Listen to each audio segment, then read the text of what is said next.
Pinagmamasdan ni Elias ang kanyang asawa, habang nag-aayos ito sa harap ng salamin. Ngayong Sabado ng gabi ang okasyon, dahil ika-30th anniversary ng kumpanya nila Annika.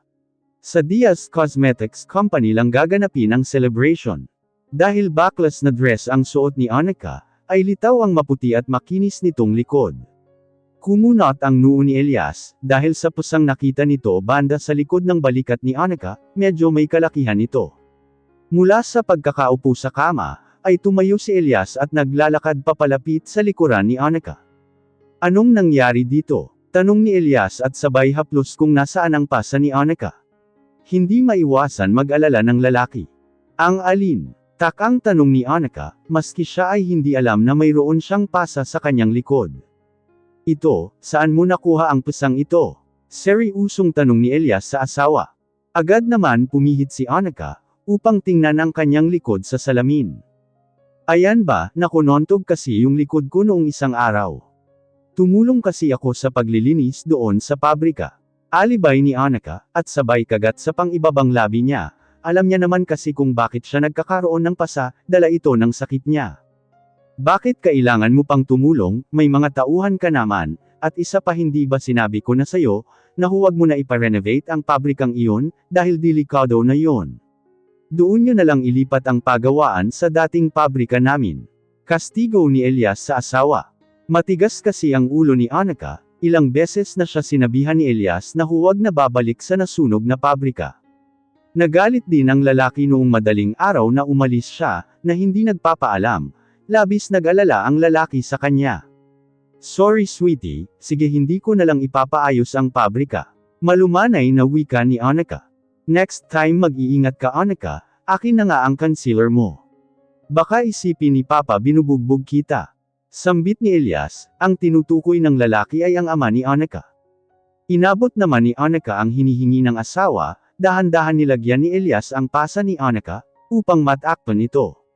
Masakit ba? Malamyos na turan nito. Hindi naman. Sagot ni Annika. Nang matapos lagyan ni Elias ang pasa ni Annika, ay umuklo ito para patikan ng isang masuyong halik ang balikat ni Annika. I love you Annika, bulong ng lalaki sa tainga niya. Napangiti si Annika, ang sarap pakinggan ang salitang iyon, parang itong isang musika sa kanyang pandinig. I love you most Elias, ganti ni Annika at hinaplos ang pisngi nito. Ahem, natigil ang dalawa sa pagtitigan, nang may marinig silang tumikim. Sabay silang bumaling sa pinto ng kwarto nila. Nakatayo mula roon si Ella, at napaka-sexy nito sa suot na green satin dress, na hapit sa katawan nito. Mamaya na kayo mag-round 1. Kailangan na natin magpunta sa kumpanya naroon na si Papa, nag-uumpisa na ang party. Nakangising turan ni Ella. Agad naman nag-init ang buong mukha ni Annika, ano ba itong kapatid niya, bigla-bigla na lang sumusulpot, at bakit ba naririto ito? At bakit ka naman naririto? Uso din po ang kumatok ate. Bad trip na saad ni Annika sa nakababatang kapatid. Parang noon lang na dalaga pa sila, lagi itong sumusulpot sa kung saan, para lang alaskahan siya kay Elias, lalo na kapag nahuhuli silang dalawa ni Elias na naghahalikan. Sus! Nakabukas po kasi ang pinto, kaya hindi na ako kumatok, at isa pa baka kung saan mapunta ang titigan yung dalawa, baka mamaya mag-talk on na kayong dalawa dyan. Diyos me! Kung ikaw tumitirik na ang mga mata mo sa sarap, baka yung mga bisita natin ay tumirik ang mga mata sa gutom. Napanguso naman si Annika sa tinuran ng kapatid, napaka-vulgar talaga ng bibig nito. Sarap palagyan ng filter. Panira ka talaga ng moment namin ni Elias. Saad niya at tumayo na mula sa pagkakaupo sa silya. Mahinang tumawa si Elias, dahil sa itsura ng mukha ng asawa, para itong batang inagawan ng candy. Nagpaalam na sila kay Leo at sa triplets, buti na lang ay hindi ngumawa si Treshella. Si Treshella kasi ay malapit kay Annika, kapag umaalis si Annika ay lagi itong umiiyak, at naghahabol sa kanya sa tuwing aalis siya. Pagkababa nila sa hagdan, ay sinalubong ni Phoenix si Ella, at niyakap ng mahigpit sa baywang nito. Pasensya ka na Annika, ito kasing si Ella nagpupumilit sunduin kayo ni Elias. Nahihiyang pahayag ng lalaki. Okay lang Phoenix matagumpay naman niya akong inisin ngayong gabi. Nakataas kilay na wika ni Annika. Ito naman si Ate Eka napakaseryoso masyado, sorry na kung naudlot ang lambingan nyo ni Kuya Elias. Pwede nyo naman ituloy mamaya, kahit mag round 4 pa kayo. Humahagik-hak na wika ni Ella. Zay, ang bibig mo talaga, gusto mo bigosan kita, para ikaw ang ma-knockout. Biro ni Anika sa kapatid, at aktong babatukan niya ito. Sumakay na sa kotse ang mag-asawang Finex at Ella, si Anika at Elias naman ay magkasama sa sarili nilang sasakyan, si Elias na ang nag-drive. Pagkarating nila sa kumpanya, ay medyo marami na ang mga bisitang nasa lobby. Hindi lang kasi ang mga business partner nila ang naririto, pati na rin ang mga malapit na kaibigan ng kanyang papa. Naririto rin ang mga ibang empleyado ng kumpanya. Pagkapasok nila sa malawak na lobby, ay sinalubong sila ni Carissa, ang secretary ni Anika. Good evening po Ma'am Anika, napakaganda at ang sexy niyo po, walang kupas. Puri sa kanya ni Carissa. Thank you Carissa, you look great tonight. Ginaya sila Carissa sa isang pinto, kung nasaan ang party. Sa isang malawak ng lounge ng kumpanya ginanap ang selebrasyon, maganda ang pagkakadisenyo ng bawat palamuti. Formal na formal ang dating. Nang tuluyang makapasok sila Anika sa loob, ay lahat ng mata sa kanya nakatuon. Hindi maiwasang tumititig ang karamihang kalalakihan sa loob, dahil sa labis na paghanga sa babae. Inggit naman ang nararamdaman ng ibang lalaki para kay Elias. Iniisip nilang napakaswerte ni Elias, dahil asawa nito si Anika. Nagtungo sila sa pwesto ng kanyang ama, kung saan ito nakaupo, kasama ang mga kaibigan at kasusyo nila sa negosyo. Sa di kalayuan naman may matang nakamasid kay Anika. Ang lalaking ito ay si Ford, malaki ang pagkagusto ni Ford sa babae. Lalo na noong nasa kolehiyo pa sila, ay hinahangaan niya na ito, hindi dahil sa maganda ang babae, kundi sa buti ng puso nito. Labis ang inggit ang nararamdaman niya ngayon para kay Elias, maswerte si Elias dahil nabihag nito ang babaeng matagal niyang pinangarap. Hi Papa! Bati ni Anika sa kanyang ama, binati niya rin ang mga kasusyo nila, at mga kaibigan ng kanyang ama. Iha, habang tumatagal lalo kayata gumaganda, tura ng isang matandang lalaki.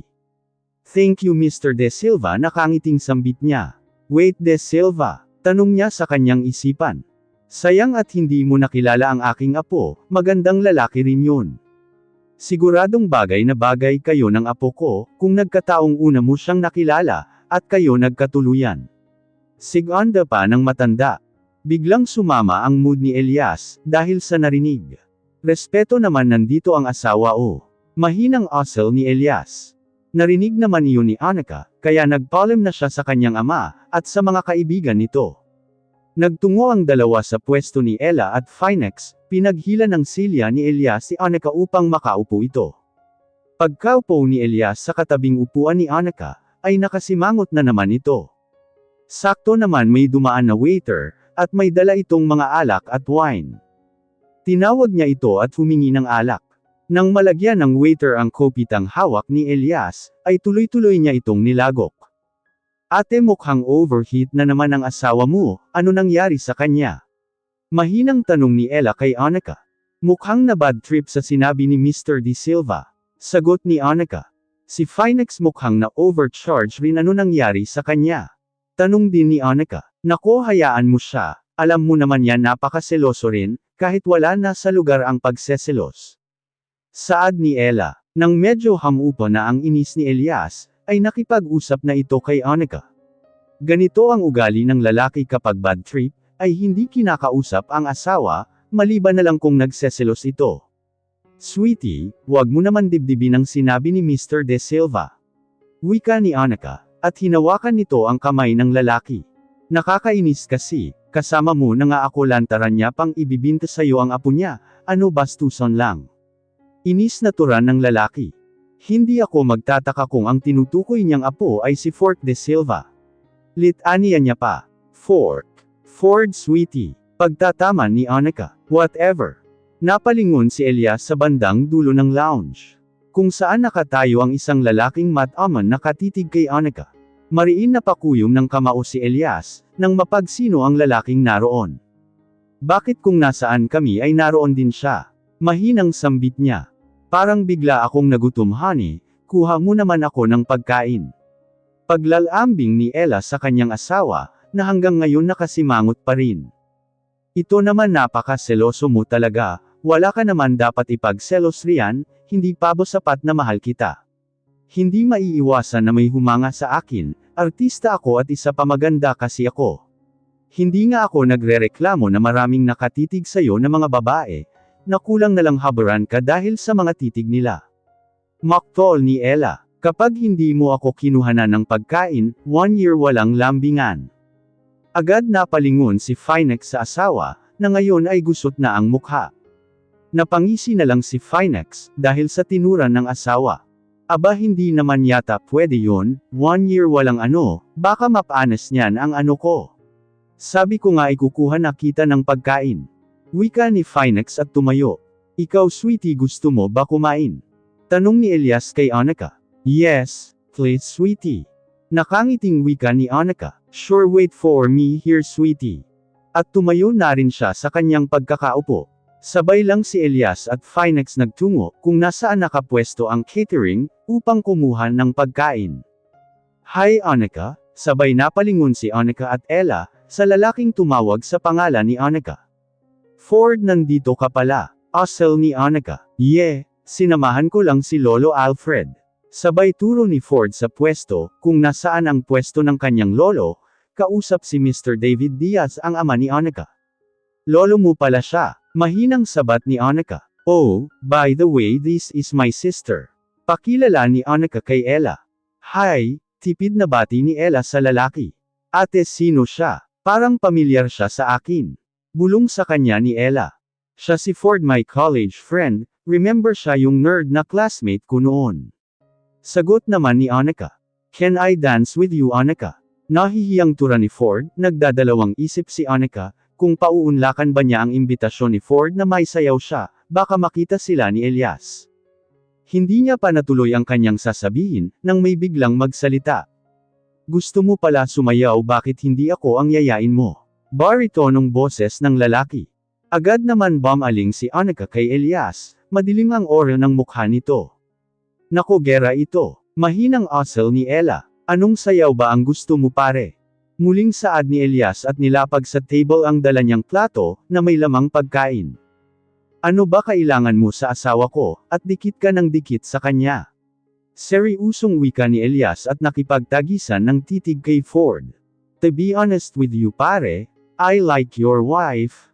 I admire her. At kung bibigyan ako ng pagkakataon maangkin, siya aagawin ko siya sayo. Wika ni Ford. Talagang makapal ang anit ng isang ito, lakas ng loob. Ngit-ngit na bulong ni Elias. Lumapit siya sa lalaki at kwenelyuhan niya ito. Huwag mong sagaidan ang pasensya ko, ipapaalala ko sayo. Asawa ko ang babaeng gusto mong angkinan. Kaya kong manakit para lang sa babaeng mahal ko. Matigas na wika ni Elias. Nakaagaw sila ng atensyon ng lilang bisita, kaya pinagtitinginan na sila ngayon. Sweetie please hayaan mo na siya, ayoko masira ang party na ito, nakakahiya sa mga bisita at lalo na kay Papa. Bulong ni Annika sa asawa, at hinawakan niya ito sa braso. Binitawan naman ni Elias ang kwelyo ni Ford at tumitig sa lalaki. Ayoko ng gulo pare, so please stay away from my wife, para wala tayong gulo. Anas niya sa lalaki. Paano kung ayoko, may magagawa ka ba? Mayabang naturan ni Ford. Mariin napapikit si Annika, talagang iniinis ni Ford ang asawa niya, kilala niya si Elias maiksi ang pasensya nito. What did you just say? May diing tanong ni Elias. Ang sabi ko paano kung ayoko may magagawa ka. Hindi na natapos ni Ford ang kanyang sasabihin, dahil malakas na siyang sinuntok ni Elias. Tinamaan siya sa kanyang panga, kaya napahandusay siya sa sahig. Napasinghap ang lahat ng mga kababaihan, lahat ng atensyon ng bisita ay nasa kanila na. Bakit hindi ka humanap ng babaeng lalandiin mo? Duro sa kanya ni Elias, hawak naman ni Ford ang kanyang panga, habang masamang nakatitig kay Elias. Anong nangyayari dito? Maautoridad na boses ni Mr. David, ang ama ni Annika. Papa sorry po may kaunting hindi lang pagkakaintindihan I'm sorry po. Hingin pa umanhin ni Annika sa kanyang papa at mga bisita. Apo, boses pa ng isang may edad na lalaki. Agad tumayo si Ford mula sa pagkakasalampak sa sahig. I'm sorry Mr. David. Kasalanan ko naman, mukhang naasar ko yata ng husto si Mr. Falcon kaya nabanatan ako. Nakangising turan ni Ford. I'm sorry Papa, excuse us. Seryosong saad ni Elias, at umalis Tanggay si Annika palabas ng lounge. Kinausap naman ni Carissa ang lahat ng bisita, na bumalik na lamang sa kasayahan. Ano bang problema mo? At bakit mo siya sinuntok? Hindi mapigilan sumigaw ni Annika sa lobby, halos mag-echo ang boses niya sa malawak na lobby. Buti na lang ay wala ng katao-tao rito, lahat ay nasa loob ng lounge. Tanging bodyguards lang ang naririto, pero nakatayo ang mga ito sa labas ng lobby. Problema ko, yung lalaking umaali-aligid sa'yo. Teka nga, sinisigawan mo ba ako Annika? Pinagtatanggol mo ba ang lalaking iyon? Parang gusto mo yata sumama sa kanya. Sige, bumalik ka doon, at magsayaw kayong dalawa. Mariin na asal ni Elias. Hindi kita sinisigawan at mas lalong hindi ko siya pinagtatanggol, okay? Ayaw ko lang mapahiya ka sa maraming tao, sana hindi mo na lang siya pinatulan. Mahinahong saad ni Annika. Paano ko hindi papatulan ang bangga na iyon, ang angas kasi napakayabang niya. Ang lakas ng loob niyang sabihin sa harapan ko, na aangkinin ka niya, nakakapang-inag ng laman ang lalaking yun. Bulyo ni Elias. Sinisigawan mo ba ako? Pasigarin na sambit ni Annika. No, gusto ko lang malaman mo, kung bakit ako nagkakaganito, dahil nagseselos ako Annika. Alam mo naman na maramat akong tao, ang akin ay akin.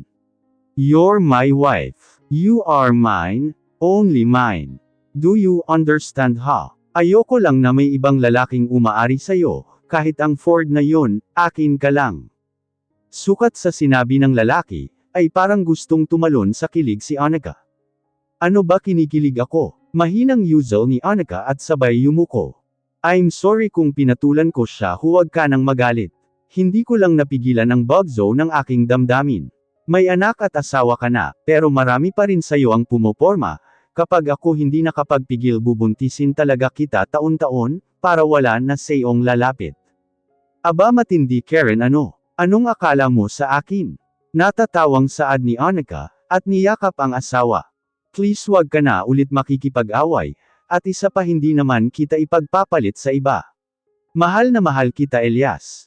Ikaw lang ang lalaking mamahalin ko sa buong buhay ko. Wika ni Annika at muling yamakap sa bewang ni Elias, at hinilig ang ulo niya sa dibdib ng asawa. Talaga, hindi mo ako ipagpapalit sa iba.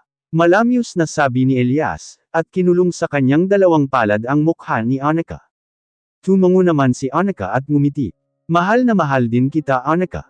Hindi man kita maalala sa aking isipan, pero itong puso ko nararamdaman ko, sayo lang ito tumitibok ng ganito. Marahang tumungo si Elias para sana halikan si Annika sa labi, pero hindi na ito natuloy. Ayon kanina nag-aaway, ngayon naglalambangan na. In fairness Kuya Elias, kinilig ako doon sa part ng, you're mine, only mine, akin ka lang. Ay, kantsaw ni Ella sa dalawa. Zay, ikaw talaga napaka-perfect timing mo, kung saan naglalambingan kami ng asawa ko doon ka naman sumusulpot. Alam mo Ella, napapansin ko, ayaw mo yata akong maging masaya. Naka-esmad na sambit ni Annika. Wow ha, anong tingin mo sa akin kontrabidang Polaka? Ate Annika, gusto ko lang naman makita kung papaano kayo ni Kuya Elias maglambingan, nakakakilig kasi.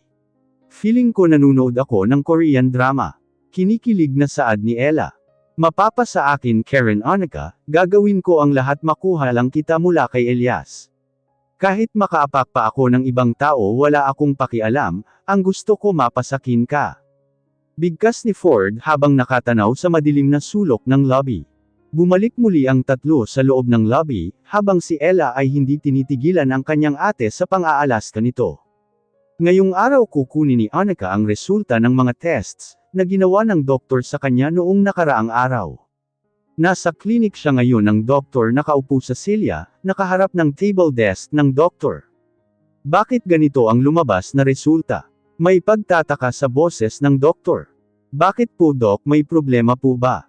Tanong ni Annika sa doktor. Mukhang mali ang resultang naibigay ko sa iyo noong nakaraang linggo, hindi kaya't nagkapalit kayo ni Mrs. Rodriguez. Asal ng doktor. Ayon dito sa resulta ng tests na ginawa ko, you are free Mrs. Falcon, wala kang sakit na leukemia. Napangiti si Annika sa kanyang narinig, wala siyang sakit. Sigurado po kayo Dok, pang sisiguro niya dito. Yes Annika, ngunit may nakita akong problema sa tests na ito. Kailangan mo magpatingin sa espesyalista sa mata. Base sa resultang lumabas, may nakitang diferensya sa mga mata mo Annika. Maari mo itong ikabulag kung hindi ito maagapan. Nagdudulot din ito ng pagsakit ng ulo mo, pagkahilo at pagbigat ng iyong paghinga. But don't worry, may gamot naman, at pwede kang maoperahan. Nakangiting tura ng doktor.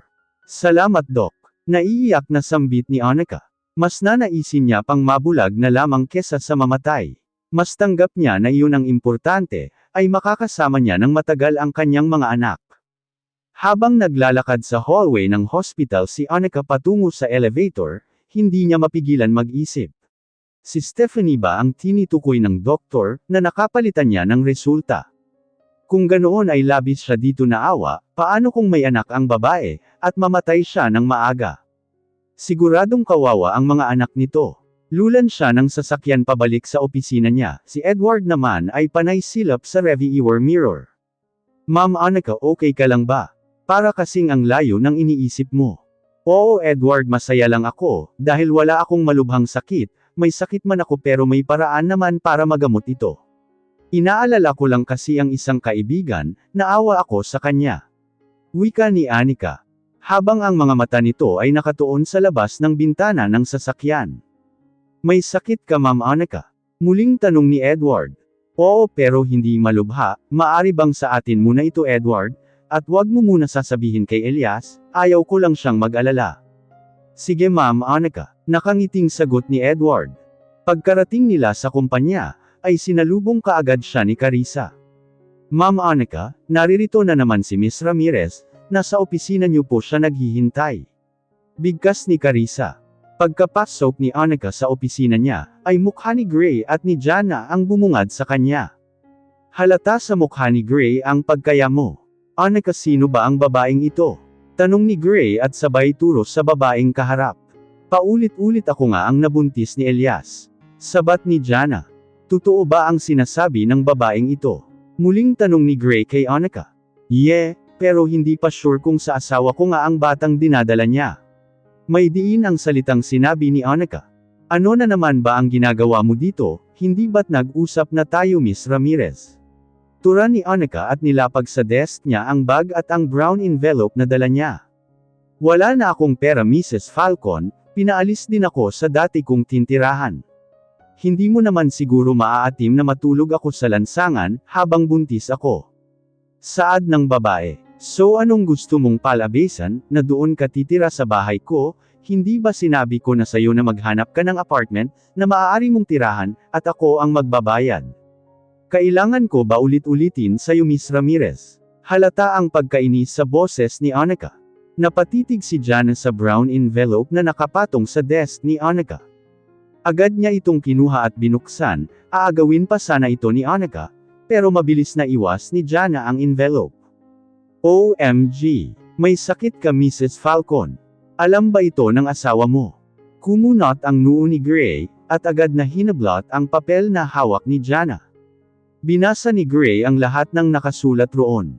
May sakit ka Annika, gaano na ito katagal, at bakit mo nilihim ito sa akin, magkaibigan tayo? Anas ni Gray. Ngayon ko lang din nalaman Gray, at isa pa hindi naman ganun kalubha, may gamot at pwede akong maoperahan, sabi sa akin ng doktor na samuri sa akin. Nakayukong sagot ni Annika. Alam na ba ito ni Elias? Tanong muli ni Gray. Hindi at wala pa akong plano sabihin ito sa kanya, may mga problema pa kaming kinakaharap at iniisip ngayon. Kaya please Gray, wag mong sasabihin sa kanya ang tungkol dito. Pakiusap ni Annika sa kaibigan. Okay kung iyan ang gusto mo. Labag sa loob na sagot ni Gray. Pero itong bruhang kaharap natin, ay hindi mo ito mapagkakatiwalaan, litanya ni Gray at sabay tingin kay Jana.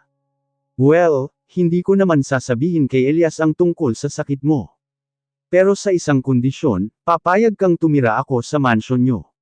Dahil kung hindi ka papayag, ay ibubuko kita sa asawa mo, na may sakit ka at malapit ka nang mamatay. Nakangising saad ni Jana. Mabilis na kumilos ang isang kamay ni Annika, at malakas na dumapo sa pisngi ni Jana. Nagulantang naman ang babae dahil sa nangyari. Hindi pa ako mamatay bruha, wala akong sakit na cancer. Papayag ako tumira ka sa mansion, pero wag kang gagawa ng hindi maganda, dahil sa oras na may gawin ka na hindi ko nagustuhan palalayasin kita. Masakit ba? Natatawang saad ni Gray. Hirap talaga ang panahon ngayon, kung sino pa yung kabit siya pa ang matapang. Sa bagay karamihan sa kabit ang lakas kumapit, ang kapal ng mukha. Matigas na tura ni Annika. Si Gray na ang naghatid kay Annika at Jana sa mansion. Dahil walang tiwala si Gray sa babae, baka bigla na lang i-salvage ni Jana ang kaibigan niya, kahit may kasama pa itong driver. Pagkababa nila sa malawak na garahe, ay lihim na napangisi si Jana. Darating din ang panahon, na ako ang bagong magre-reyna sa mansiyong ito. At ikaw, Annika, mawawala ka na, kayo ni Elias. Wika ni Jana sa kanyang isipan. Hola, bakit may ahas na naligaw sa loob ng mansion, hindi naman ito gubat or Manila Zoo. Litanya ni Mia nang salubungin niya ang amo sa pinto ng mansion, at sabay hagod ng tingin kay Jana. Nariyan na ba si Elias, Mia? Tanong niya sa mayordoma. Yes po ma'am, naroon sila sa kwarto nyo, kasama ang triplets at si Leo, nanunood ng movie. Sagot ni Mia. Samahan nyo siya sa guest room, at sabihan nyo si Edward na doon na lang ituloy ang mga gamit nito. Sambit ni Annika. Gray, gusto mo ba ng juice or coffee? Alok ni Annika sa kaibigan. No thanks Annika, I need to go, but I want to tell you something. Mag-iingat ka sa babaeng yan, hindi mo alam kung anong pwedeng gawin yan. Bantayan mo ang kilos at galaw niyan dito sa mansion nyo. Mahirap, may alagang ahas madalas ay nanunuklaw. Ani ni Gray, pero ang mata nito ay nakatuon kay Jana. Inismiran lang siya ng babae at pinag-ikutan ng mata. Bakit ka pumayag na dito yan tumira, baka ano pa ang gawin yan? Inis na bigkas ni Elias. Mas okay na siguro na naririto siya, sweetie, para nababantayan natin siya, at para makasiguro tayong buntis nga siya, na hindi niya tayo niloloko. Yun na lamang ang naisagot niya. Fine, pero sa oras na may gawin siyang hindi maganda sa iyo, at lalo na sa mga anak ko. Kahit buntis siya, kakaladkarin ko ang babaeng yan palabas ng mansiyon na ito. Wika ni Elias. Sa hapag habang kumakain ng hapunan sila Elias, kasama ang mga anak at si Jana, ay matamang nakatitig si Leo kay Jana. Who is she? Masungit na tura ni Leo, narinig naman ito ni Elias at Annika. Ah, siya ang bagong pet mo. Bulong ni Mia kay Leo. Mia, saway ni Annika. Sorry po ma'am. Saad ni Mia at sabay takip ng kamay sa bibig. Siya si Tita Jana, dito muna siya titira pansamantala. Kaya kids, maging mabait kayo sa kanya. Nakangiting wika ni Annika sa mga anak nito. I don't like her. Supladong bigkas ni Leo. Humadjakik naman si Mia sa likuran ni Leo. Me too po mama, I don't like her too. Sabay bigkas ng ni Elika at Alika. Tresella naman ay tipid lang nang umiti sa kanilang mama at nagsalita. I will try to be nice her po. Yun na lang ang sinabi ni Tresella at muling kumain. Ito ang mahirap sa mga ugali ng kanilang mga anak, mahirap kunin ang mga loob nito. Lalo na si Leo, kung hindi niya talaga gusto ang isang tao, ay hindi niya talaga ito binibigyan ng pansin.